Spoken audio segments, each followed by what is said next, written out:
WREG in Memphis, this is News Channel 3 Daybreak. At 5 o'clock, breaking news is first on Daybreak. We thank you for joining us this morning. I'm Todd Demers. I'm Markova Reed. We begin with breaking news in southeast Memphis. The search is on for suspects in the city's latest homicide.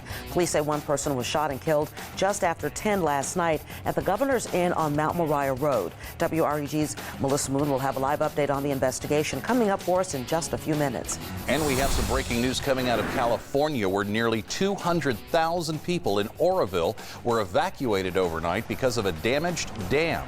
This morning, crews are trying to fix part of the emergency spillway. We'll have more on that story coming up in this half hour as well. But first, a check of the weather right here at home as we start our work week. It is kind of From WREG in Memphis, this is News Channel 3 Daybreak. 5 o'clock is your time now, and breaking news is first on Daybreak. We thank you for joining us this morning. I'm Todd Demers. I'm Markova Reed. Firefighters are on the scene of a possible gas leak in Parkway Village. Here's a live look at the corner of American Way and Getwell. Firefighters have blocked off that right lane westbound on American Way. So far, no evacuation orders have been given. Of course, this is a story that we'll continue to follow for you throughout the morning, and we'll bring you more top stories in just a few minutes. First, though, a check on our very cool. From WREG in Memphis, this is News Channel 3 Daybreak. It is 5:30. Thanks for joining us for Daybreak. I'm Markova Reed. I'm Todd Demers. We're beginning with the news this morning in South Memphis, where a massive house fire forced neighbors to evacuate early this morning. The firefighters were called to the home on the 600 block of McLemore near Orland Street. And that is where WREG's Melissa Moon is live this morning with a closer look at the damage. Good morning, Melissa. Good morning. Well, let me tell you what's going on right now. The fire is out, but they have brought in a bulldozer. I'll step out of the way and you can see what's going on right now. Firefighters are spraying water on that house as they bulldoze it, because as they start moving the wood around, it's likely to rekindle. And this is a safety precaution because this building is now dangerous, so they want to tear down the building and just make sure that the fire is completely out. So this will take a while here for them to completely bulldoze this vacant structure here. Now, we have some video of that fire earlier this morning at around 2:40 this morning, and you can get an idea just how large that fire was. In fact, it was so big that there was concerns that it might spread to the apartment building right next door.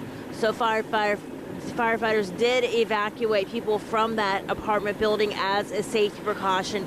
They are now back inside that building.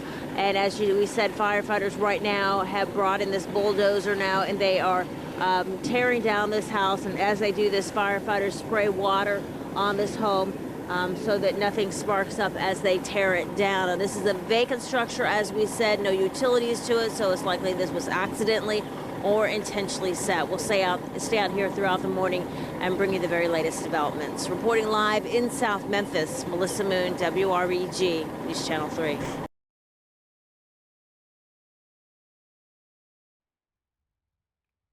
From WREG in Memphis, this is News Channel 3 Daybreak. If you come to DeSoto County and break a crime, then we're going to get you, okay? That's our statement. We're going to make sure that you don't come back to DeSoto County. Breaking news of 2 deputies shot in DeSoto County. You just heard the DeSoto County Sheriff speaking during a midnight press conference. Authorities say deputies chasing a robbery suspect last night got into a shootout. This morning, 2 deputies are recovering from those injuries. The suspect was shot and killed. We have Team 3 coverage on the investigation and the deputies' conditions coming up in this half hour.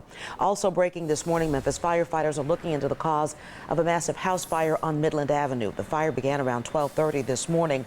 Flames consumed the home and part of the roof collapsed. Firefighters say the people living there managed to escape and no one was hurt. Well, thanks for joining us for Daybreak. I'm Markova Reed. We'll have more headlines coming up for you, but first a check of our forecast with Austin Onick. Hey there, Austin. Good morning, Markova, and good morning, everybody. A dry and chilly morning for you, and maybe just a little bit on the breezy side. A cold front moved through the area late yesterday and into last night, and as of right now, the results of which are showing up on radar as no rain and nothing to show you in the way of precipitation of any type whatsoever across the entire Mid-South area, so very quiet out there. A few clouds on the lower lower right-hand corner of your screen, moving away from the Mid-South, and that also includes a little bit of rainfall from Florida up into around New England, but that also is departing the area, heading off into the western Atlantic, left over what is from that last nor'easter that moved on through a few days ago. Temperatures brisk and getting a little bit on the cooler side, dropping temperatures a bit into the lower to mid-30s, close to freezing across parts of the area. Winds gusting occasionally 10 to 15 are taking wind chills down into the 20s, so please keep that in mind as the kids head out to the bus stop. Rest of the next few hours, temperatures again will be looking at the possibility of some dry conditions out there, and numbers again across much of the Mid-South not doing too bad, but we will be seeing some cooler numbers throughout the next several days and some drier conditions as well. Complete check of your entire forecast throughout the rest of the week, and as we approach Groundhog Day next week, Furry Fake Forecaster Day, looks like we'll be seeing some nicer weather. Details to follow on News Channel 3 Daybreak. Markova? We want to get back to the breaking news that we're following for you in DeSoto County. This morning, investigators from the Mississippi Bureau of Investigation will be looking into a deadly deputy-involved shooting. Authorities say the deputies were chasing a robbery suspect when they got into a shootout outside Heartland Church near I-55 and State Line Road. That's where WREG's Melissa Moon is live this morning. Melissa, can you tell us what led up to the shooting?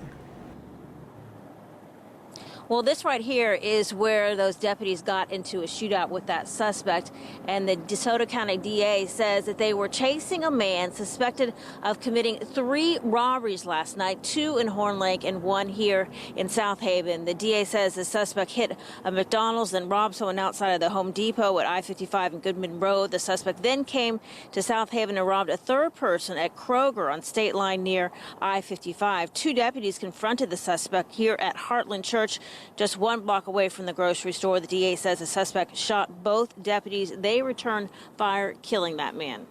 You read about all of this that's going on around the country right now, and you don't really ever think it'll hit you here, but reality's here. It's police officers have a target on their back right now, and it's, they're doing their job. The DA says state investigators are looking into this shooting. The DeSoto County Sheriff's Office says they're working with Memphis Police, Shelby County deputies, and other Mid-South law enforcement agencies to determine whether this suspect might have committed other crimes in other areas. Of course, we'll stay here throughout the morning and bring you any new updates. Reporting live in South Haven, Mississippi, Melissa Moon, WREG, News Channel 3. Our Team 3 coverage continues now at the Regional Medical Center. Both deputies who were shot were treated in Memphis last night. WREG's Luke Jones is outside of the hospital this morning. Luke, are both of these officers expected to be okay? Well, the good news, Markova, the sheriff tells us, yes, they will be doing just fine. I want you to take a live look outside the hospital this morning, where you'll notice a DeSoto County Sheriff's Department patrol car is still parked outside. Now, we're told investigators won't be releasing these deputies' names until later on today. The sheriff does tell us one of those deputies is a patrol sergeant. Now, he was shot in the foot, and he should be released from the hospital later on this morning, so that's very good news. The other, unfortunately, K-9 officer was shot in the chest, and he'll have to remain in the hospital for at least the next couple of days. He's going to make a complete recovery. He had some damage to his lungs, but all of his organs are intact, and he's going to make a full recovery. Now, the Horn Lake Police Department, the Shelby County Sheriff's Office, and even the Tennessee Highway Patrol, just a few of the agencies this morning to send out their condolences to these 2 deputies and their families. Of course, we'll be following the updates on their recovery. We look forward to bringing you that. For now, we're reporting live in the medical district, though. Luke Jones, WREG, News Channel 3. Thank you, Luke. We'll have continuing coverage of this shooting throughout daybreak this morning. The latest updates are also posted online at WREG.com and on our Facebook page. There you can leave your well wishes for those deputies. We have a crime alert in Bartlett. This morning, a man is facing attempted murder and carjacking charges for a shots fired incident. 22-year-old Robert Lee Brooks III is accused of opening fire at a busy shopping center. Police say the victim was selling a car yesterday and planned to meet a possible buyer at the FedEx on Stage Road and Bartlett Boulevard. Well, that's when police say Brooks fired several shots. The victim is expected to be okay. This morning, a 17-year-old in Panola County is being questioned about his father's murder. Police say 35-year-old Alfred Nicholson Jr. was killed in a shooting at a home in Cortland. Police took his teenage son into custody. So far, they have not released a motive for that shooting. Police are also looking for a group of teenagers who beat up a man trying to stop a fight in Midtown. The victim says these teens were fighting at Poplar in Cleveland. When he tried to intervene, he was attacked. The man is expected to be okay. You might remember this is the same area where a group of young people attacked a man outside of a gas station last year. We have a breaking news update now on an incident involving 2 cars and a train in the Woodstock area. Charges are pending against the driver who tried to beat that train across the tracks. We first told you about this accident on Fight near Millington yesterday on Daybreak. An Amtrak train hit a vehicle trying to cross at the last minute. The impact pushed that vehicle into another car. Now, 2 people were taken to the hospital. No one on the train was injured. MLGW is responding to complaints from people who don't want smart meters. A woman reached out to WREG saying the utility company threatened her with higher fees if she chooses to opt out of smart meters. The fees apply to certain services like having the power connected or reconnected in case of a late payment. People on fixed income, people ain't got money just to be throwing up in the air. If a customer does not have a smart meter, we have to literally send someone out, so they will be charged extra. MLGW says smart meters cut down on labor costs, allowing them to lower fees for smart meter users. The company says they always notify customers about installation 30 days in advance. You can opt out by giving them a call. A new city task force is working to upgrade the Memphis riverfront. Mayor Jim Strickland made the announcement yesterday. He says local lawmakers, CEOs, and community leaders are teaming up with an architectural firm to re-envision this space. The design team says they'll present their ideas in about 3 months. I've always thought it'd be kind of cool to take, a little bit of the river walk of San Antonio and a little bit more of the French Quarter in New Orleans, kind of combine that. I mean, there's a lot of potential around that we could use for things like that to improve things for walkways, pedestrians, and shops and all kinds of other stuff like that. We're on the move. I can see that, but there's a lot of other great ideas out there. I'm sure that we can try. I kind of like the big pretty park out there right now, but okay. There's okay, that's something there too. Maybe a little bit more sunshine for later on, but hey, if you want to head on down there, that's fine. As of right now, we're looking at some quiet conditions for right now, and if you're going to be taking a stroll in the park like Markova will be here in just a little bit, you won't need for the end of next week and around next weekend, but very dry conditions unless something changes. Going to be seeing little, if anything, in the way of precipitation anywhere across the Mid-South anytime soon. 11 minutes past 5 o'clock. Another check of your forecast on the way on News Channel 3 Daybreak. Cleaning up after the storm in Mississippi, the governor says he's talked to President Trump about getting help. What they discussed is ahead on Daybreak.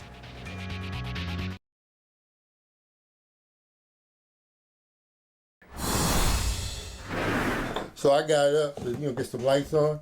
So after I got up, that's when it came right through. So right there, I was in that chair, see? Well, a Raleigh man is thankful that he and his wife are safe this morning after a tree fell onto their home. Our Team 3 coverage continues now with a look at the damage after the storm. WREG's Shay Arthur is live in that neighborhood. Shay, how is the cleanup going this morning? Markova, good morning to you. As the sun is rising, we are seeing more and more damage. We'll have more in just a minute on that couple that thankfully this morning is okay. But I want you to take a look at this. We discovered this after we heard chainsaws in the area.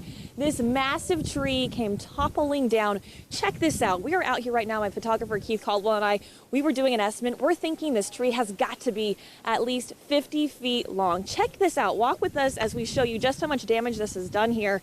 A car about a couple yards away is completely just crunched underneath. This is really just incredible. We're working to find out if there were any injuries right now. There's been no one to really talk to in the neighborhood. The power's been out. Pretty quiet for this point, but really just take this in for a second as we hope that everyone's okay. It looks like both of these houses survived the storm. But let's get back to that couple we just talked about. The homeowner there, Raymond Williams, the street over on Milner, says he and his wife Betty are staying with family this morning. Last night, Williams gave us a tour of his home. Part of the roof is caved in. Dirt is piled up in the living room and hallway. Williams says he was sitting in his chair around midnight when he heard a loud boom. He got up to turn on the lights, and that's when a tree came crashing down. Everything happened, so I had to go back in there and check on my wife, and we kind of trapped in because the whole hall was, all that stuff in the hall was trapped, so I had to crawl through to get the doors open so the fire department could get in. Williams' wife is in a wheelchair and couldn't get out of the house. The fire department came to rescue her. Luckily, no one was hurt. The couple said they lived in their home for 13 years, but again, right now, this morning. I know they're just thankful to have their lives. And again, we are working to find out more about the damage in the area, any other injuries that need to be reported. Like I said, we saw a car that was just crunched. We did see some MLGW crews out here working as well to get that power back on. We'll keep you updated throughout the morning. Reporting live in Raleigh this morning, Shay Arthur, WREG News Channel 3. Shay, thank you. There's a similar site less than a mile away on Gatewood Drive where a family of 3 tells WREG they are okay after a tree collapsed on top of their house and car. The mother and daughter were able to escape, and the fire department had to rescue the father, who was trapped inside. We want you to be prepared the next time severe weather hits by downloading our free WREG weather app. We also have the latest updates at WREG.com. And by the way, if you have any pictures from last night's storm or damage from this morning, feel free to send them to us on Facebook or tweet us at 3 on your side. We want to get back to the breaking news at a nightclub that has had a number of problems in the past. Another man has been shot at Pure Passion nightclub. Police responded to a shooting at the club on East Brooks Road near Kazaza. WREG's Melissa Moon is outside of Pure Passion this morning with an update on the victim's condition. Good morning, Melissa. Good morning. Well, as you can see, it's quiet here right now because this club is closed. The victim is in critical condition at the Regional Medical Center after the shooting. This all happened here in the parking lot at around 1:45 this morning. The victim called 911 and told dispatchers he was shot in the stomach. Police say the suspect left the scene before they arrived. Investigators say they're searching for a man driving a silver sedan. Again, they're looking for a man in a silver sedan. So far, no word on what led up to the shooting. We'll be following this story all morning long. And coming up in the next half hour, hear from Major John Smith at the scene about what happened. Reporting live in the airport area, Melissa Moon, WREG News Channel 3. Well, the latest shooting comes just months after Pure Passion reopened in late December. Police responded to a shooting at the club in October and 2 shootings in November. And then the Shelby County District Attorney's Office deemed the nightclub a public nuisance and closed it for 30 days. The owners presented a plan for added security before they were allowed to reopen. We have a crime alert in the medical district this morning. Police are looking for a burglar who stole thousands of dollars worth of medication from a 4-year-old St. Jude patient. And this morning, the child's mother is saying she's thankful St. Jude is providing new medication, all as police investigate this burglary. WREG's Melissa Moon live outside the Criminal Justice Center. Melissa, do police have any leads in this case? Well, so far, police here at the Criminal Justice Center do not have anyone in custody, but surveillance video at the Holiday Inn on Union did capture the suspect, so they're hoping that could lead to the arrest. Now, take a look at this. Police say the suspect drove away in a maroon Suburban.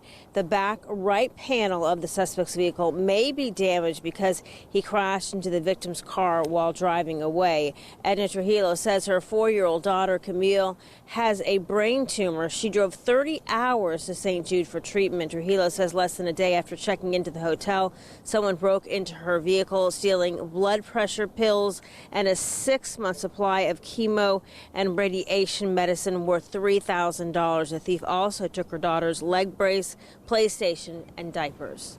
I feel like at first I was pretty scared because, you know, it's first off. Now, here's another look at their surveillance photo. Take a good look. If you know anything about this incident, recognize that vehicle, call Crime Stoppers. That number is 528-CASH. And Camille's family has also set up a fundraiser for a link. Just go to our homepage and click on this story. Reporting live this morning downtown, Melissa Moon, WREG News Channel 3. And we are following breaking news in South Memphis this morning. See what is left after flames consumed a home on Macklemore. A Memphis grocery store burglarized for the 3rd time this year. Why police say it reflects the bigger issue of crime in the neighborhood. Well, at least 2 Memphis families are homeless this morning after the passing storm toppled trees onto their homes. WREG's Shay Arthur will have another inside look at the damage coming up for you in our next half hour.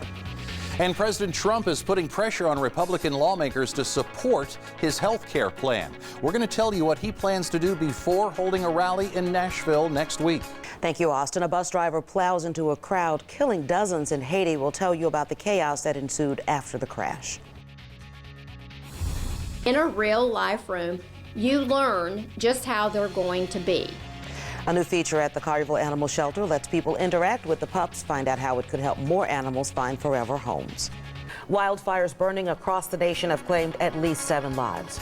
Coming up on Daybreak, you're going to hear from a family who lost their home in those flames. Their escape is caught on camera. Your #1 Daybreak newscast, WREG News Channel 3.